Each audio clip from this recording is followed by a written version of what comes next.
Assalamualaikum warahmatullahi wabarakatuh. Salam sejahtera. Alhamdulillah, nahmaduhu wa nusalli ala rasulil karim.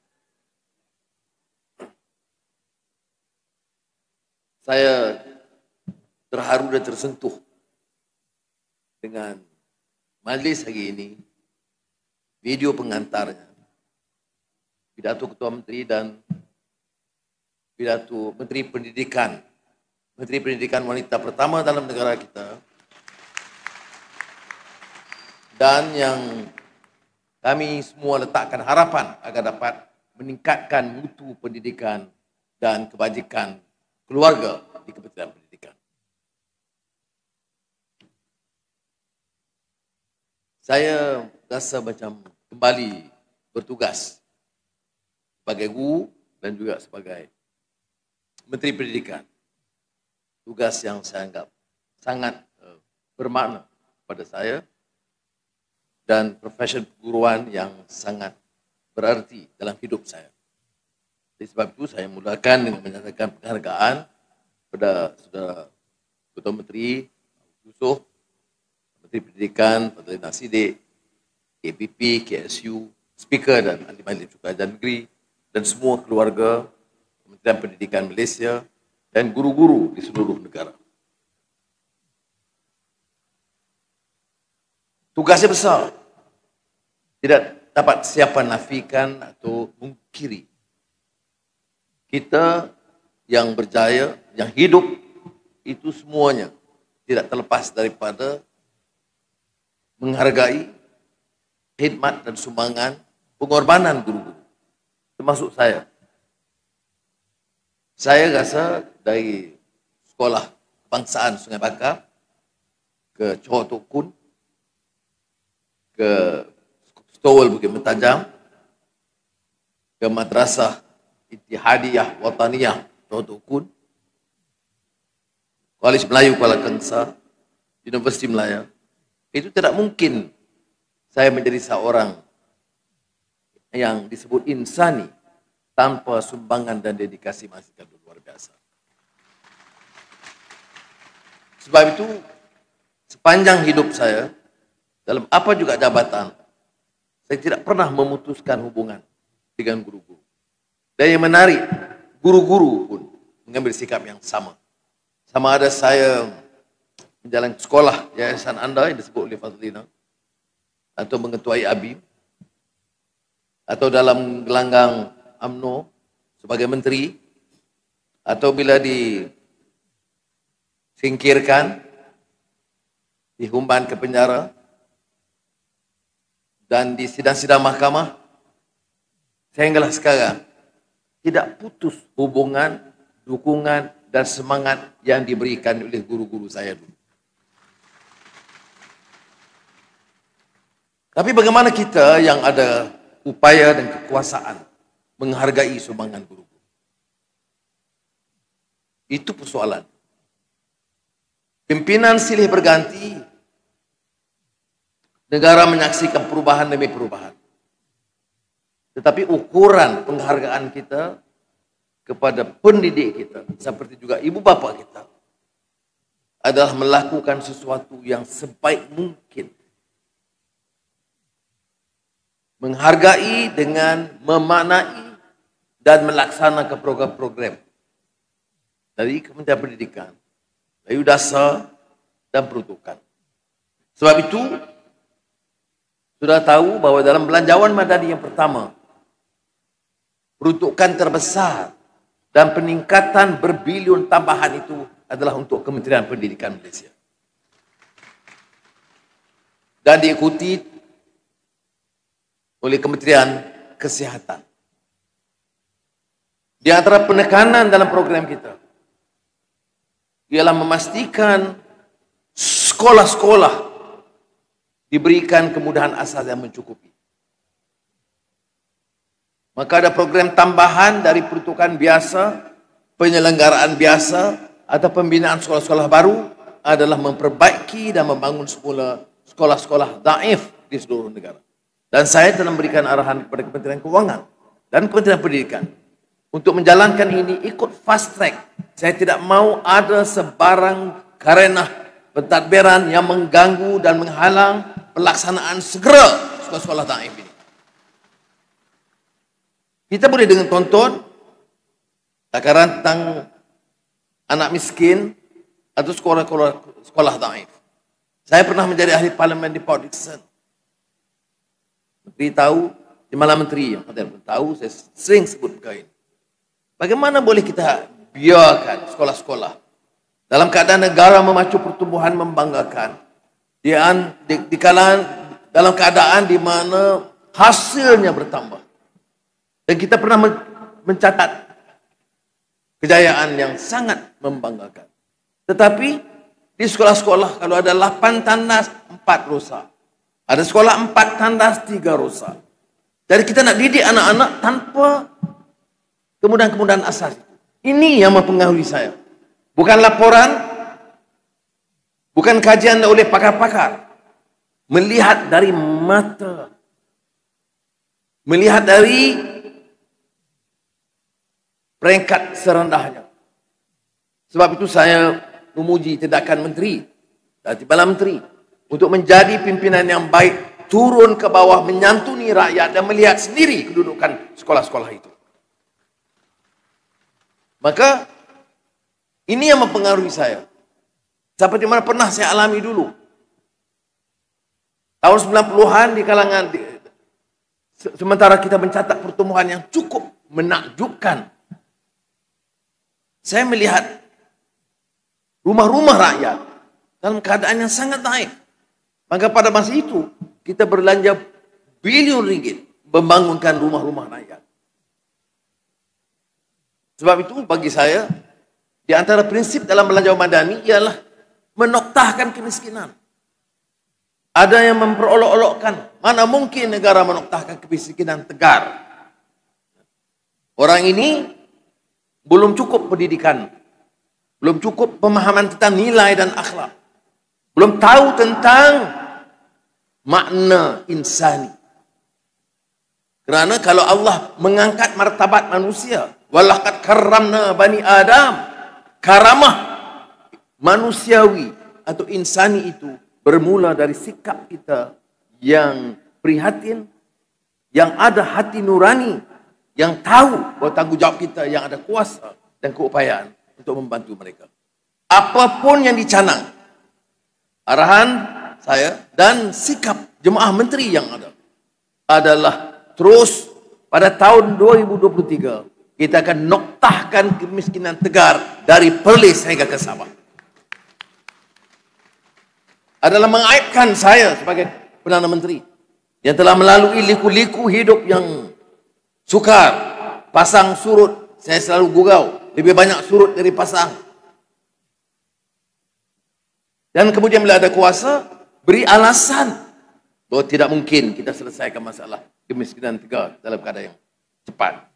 Semalam kita ada mesyuarat Majlis Tindakan Ekonomi Negara. Sebelum itu, Convention Kerajaan Perpaduan.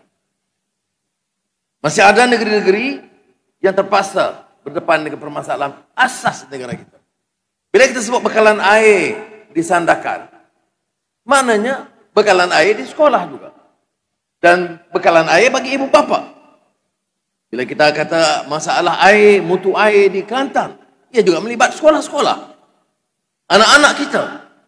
Saya sebut anak-anak kita. Supaya pimpinan negara sedar bahawa anak-anak kita bukan di rumah kita saja. Anak-anak kita itu anak-anak rakyat Malaysia keseluruhannya. Kalau ada yang menghadapi masalah di Sabah atau di Kelantan, itu masalah kita dan anak-anak kita. Sebab itu, saya telah mengambil arahan. Walaupun belanjanya mungkin berbilion ringgit, saya akan minta kerajaan negeri bekerjasama dan menyelesaikan masalah dengan pelaksanaan program tahun ini juga. Sama ada kita pinjam atau hutang atau sukuk atau bond, saya tidak peduli. Tapi kita mesti tangani masalah air di Sabah dan di Kelantan. Itu sikap. Saudara tanya dari mana saya dapat idea ini semua? Pengalaman didikan daripada guru-guru saya. Guru saya ada yang guru kampung yang taif. Ada yang pernah jadi ketua pengarah pendidikan dan Sri Rahman Ashad. Ada yang pernah menjadi pengarah bagian guru dan bagian peperiksaan Datuk Ghazali Hanafiah. Tapi ada juga yang berakhir sebagai guru sekolah rendah di kampung. Tapi semuanya berjasa kerana mereka menanam kepada saya bukan saja ilmu, tapi nilai. Mereka mahu saya berhasil. Tapi mereka tanam bahawa dalam membentuk pribadi atau syakhsiah, dia mesti ada nilai dan akhlak. Dan ini yang mempengaruhi saya menjadi melakar falsafah pendidikan dahulunya dan sekarang Malaysia Madani. Sebab itu saya tekankan hal yang sedemikian supaya saudara faham bahawa sekolah ini dan peranan guru itu seperti mana juga peranan junjungan besar Nabi Muhammad SAW. Diutuskan untuk apa? Innama bu'aithu mu'alliman. Kita boleh pilih menjadi guru itu dengan penuh dedikasi, dengan membentuk nilai sebagai satu cabaran. Atau kita menjadikan guru itu sebagai profesion biasa. Orang ambil gaji, ya kerja, selesai. Tapi kalau pengalaman saya, generasi saya dulu, guru itu tidak pernah tamat pada akhir persekolahan, waktu persekolahan. Sakit kita, susah kita, kejayaan kita, semua diambil tahu. Kalau istilah sekarang macam dia menyebut. Tetapi untuk tujuan yang baik, kerana kasih pada pelajar itu terus. Saya sekarang hampir 76. Jadi saya bayangkan guru saya yang 90, yang masih hidup, masih tidak putus menghubungi saya. Ada orang kata, oh iyalah, sebab Anwar Perdana Menteri. Tapi tak benar. Saya di penjara, guru-guru itu masih menghubungi saya. Dan cuba menulis dan menyeludup surat kepada saya. Demikian kasih guru kepada murid-murid. Jadi sebab itu, kalau kita mau lihat peranan guru dan tugas guru ini, mu'allim itu tugas kenabian. Dan tugas kenabian itu bukan hanya menyampaikan ilmu, tapi juga memberikan keyakinan, kekuatan kepercayaan, dan membentuk akhlak yang mulia. Itu yang hal yang pertama. Yang kedua ialah cabaran bidang pendidikan ini. Cabaran pendidikan berbeda dari zaman saya pelajar, zaman saya sebagai guru. Banyak yang tidak tahu bahawa saya lama sebagai guru yayasan akademik, kemudian sekejap di St. Anthony's University Oxford, dan kemudian mengajar di University Georgetown, Washington DC. Bila dah terbuang, tak boleh mengajar di universiti tempatan, saya terpaksa mengajar di Washington DC. Tapi itu pengalaman yang sangat berharga. Tapi apa yang saya pelajari? Selain pada penguasaan bahasa yang baik dan kepentingan untuk kita tekankan soal pengkhususan, tetapi kita tahu bahawa pendidikan itu matlamatnya itu mendidik manusia. Generasi Madani itu menuntut kita melatih anak-anak kita supaya pintar. Tapi pintar sebagai manusia, bukan sebagai haiwan. Padalina sebut beberapa buku-buku awal saya baca, Paulo Freire, Ivan Illich, yang menyentuh banyak soal pendidikan. Yang nak dididik itu bukan lembu kudus, kata dia bukan a sacred cow, yang hanya patuh, yang walak, tanpa berfikir. Dan ini akan membentuk generasi. Sama belajar soal Melayu atau soal bahasa atau soal agama, dia bukan diminta untuk menjadi pak turut yang tidak berfikir. Sebab itu budaya kreatif, creative thinking, itu mesti hidup. Guru-guru mesti galak ke anak-anak, menyoal, mencabar dengan sopan, dan mesti mampu bersabar menyantuni mereka. Generasi akan datang tidak mungkin akan dapat bertapak sebagai suatu generasi yang hebat kalau kita tidak latih mereka untuk bertanya, mempertikai, atau tidak setuju dengan baik, dan kita mendidik mereka supaya menimba ilmu. Dengan syarat, guru-guru juga berupaya mencari waktu menambah kemahiran mereka dan ilmu mereka. Ini saya tekankan kerana di banyak tempat saya sebut, bila kita terlalu mementingkan soal pengkhususan, specialization, kadang-kadang kita hilang kemanusiaan. Dia pakar bidang account, dia pakar bidang jurutera atau digital technology, tapi dia tidak tahu nilai kemanusiaan. Dia tidak terasa terpanggil untuk menyelesaikan masalah kemiskinan tegar. Ada daerah tidak ada bekalan air, atau bekalan elektrik, atau jalan merompok-lompak. Harry Miller, seorang pakar yang pernah menjadi dekan di Universiti Harvard, universiti terkemuka di dunia, di antaranya, menulis buku mengenai pendidikan dan kritikan terhadap tradisi ilmu di Universiti Harvard. Apa katanya? Judul buku itu, Excellence Without a Soul. Pintar, punya kemahiran, keterampilan dalam bidang tertentu yang khusus, tapi tidak ada nilai kemanusiaan dan insan. Universiti, gedung, hebat, tetapi rakyat yang di sekitar universiti, kelompok miskin, tidak dipedulikan. Suku kaum kulit hitam yang dihina dan ditindas tidak mengesankan.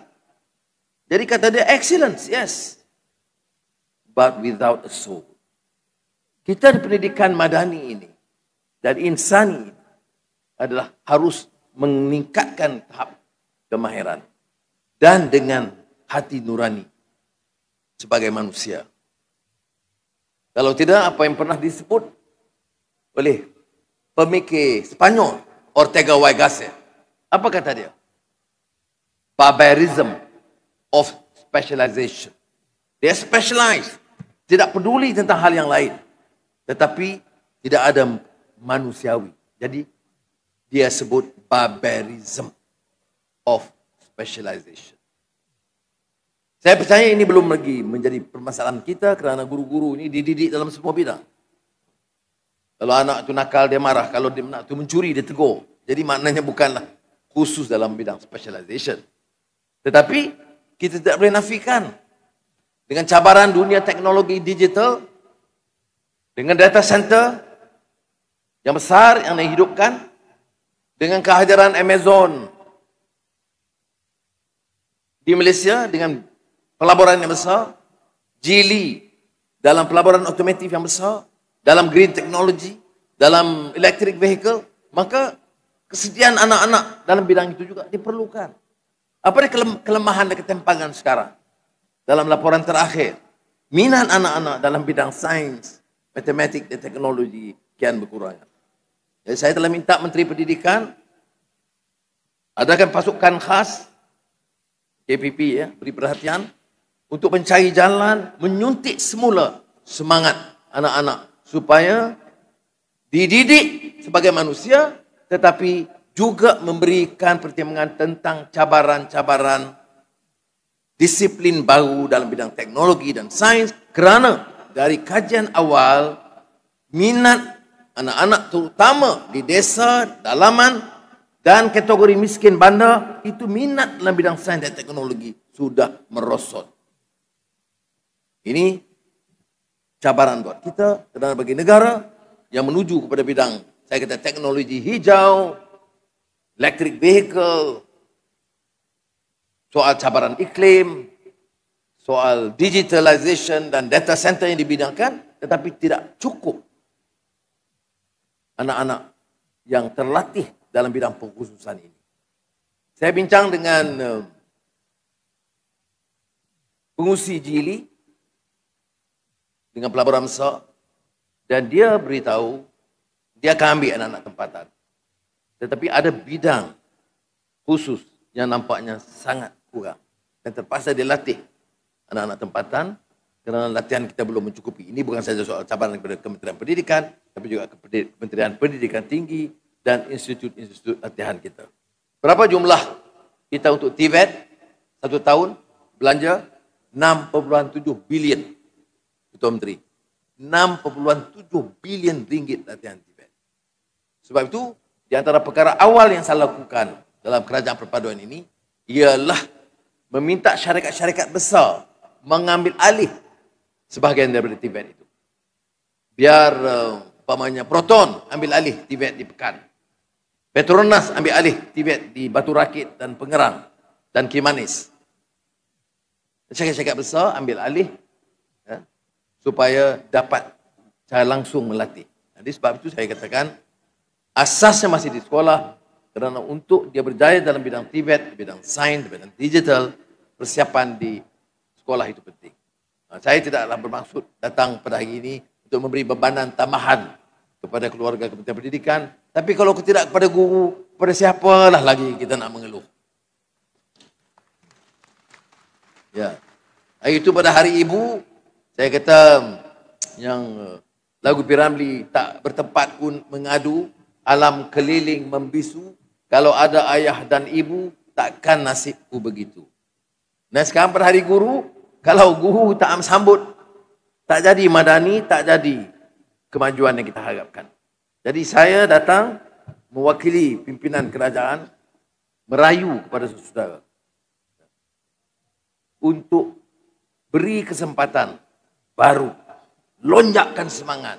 Kita harus angkat negara ini dengan kekuatan bahasanya, sastranya, budayanya, nilai dan akhlaknya, dan teknologinya. Diangkat sebagai suatu negara hebat di rantau kita.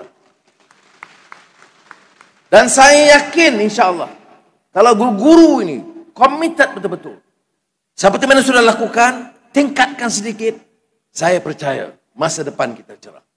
Kita dah ketinggalan lama kerana simpang siur politik, kerana politik dan kekuasaan itu dijadikan tempat untuk mengaut saja apa yang ada. Yang kita lihat umpamanya, sebut saja. Jabatan banjir, Sakau. Minyak tanah, minyak mentah, Sakau. Jadi sudah tak boleh. Saya nak beritahu saudara dengan sokongan guru-guru, saya akan lebih semangat. Pertahankan negara ini sebagai negara madani. Bersihkan daripada rasuah. Guna wang itu bantu guru dan bantu anak-anak kita di sekolah. Ya. Kajian terbaru, berapa kehilangan 1 tahun selama ini? Sudah trilion. Ada orang kata, ini melampau, tak menusabah. Sudah semalam kita kaji, ketirisan daripada bekalan elektrik pun 10 bilion setahun. Bagi untuk nelayan, Sakau sikit. Bagi untuk petani dan rakyat, Sakau banyak. Ini dari kajian. Jadi kita kena hentikan. Ada kata, kita tidak perlu rakyat. Guru-guru harus tahu. Jimat belanja ini bermakna tambahan peruntukan kepada guru dan Kementerian Pendidikan.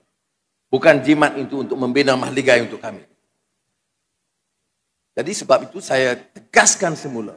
Pentingnya kita didik soal nilai dan akhlak. Bicara soal agama. Tetapi bila orang Sakau berbilion, kita diam. Bicara soal hidup Melayu.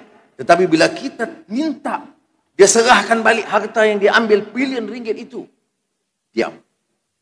Sebab itu saya rasa perlu saudara faham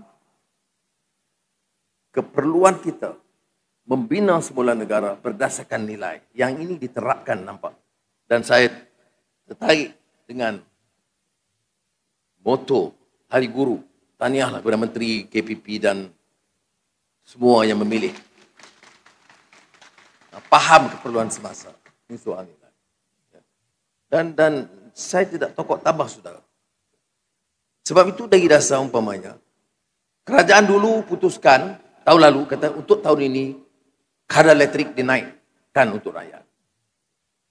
Bila saya ambil alih, gaji guru tak naik. Macam mana nak naik kadar elektrik?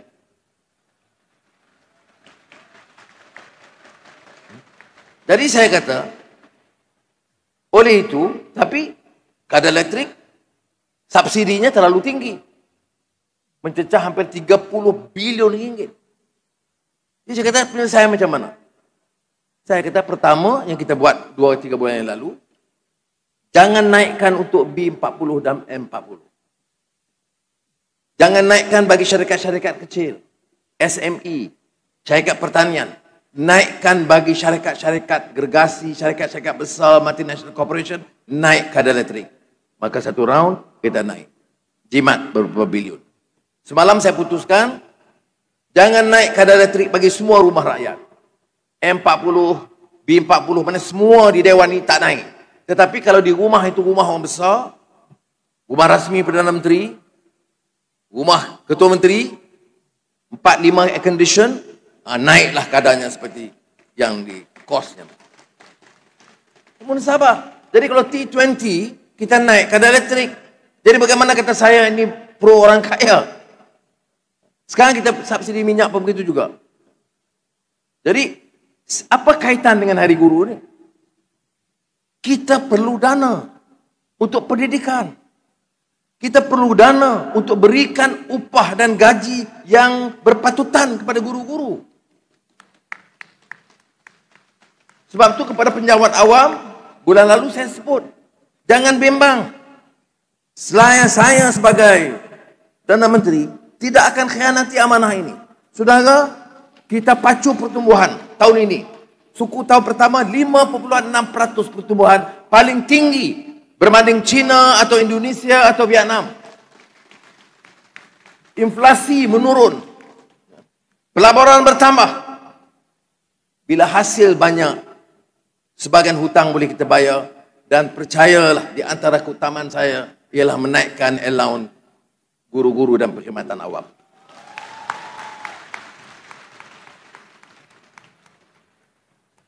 Ya, itu mana hasil yang diperoleh dipulang kepada rakyat. Tapi jangan minta sekarang. Bagi sikit kesempatan. Sekarang kita dah jimat berbilion. Kita jimat hampir 2 bilion ringgit daripada wang tempatan banjir yang boleh bocor. Apa yang saya buat? 800 juta untuk banjir di Johor, 1 bilion banjir, tempatan banjir di Sungai Golok, Kelantan. Kita jimatkan. Mana penjimatan itu, ketelusan, tender ada makna.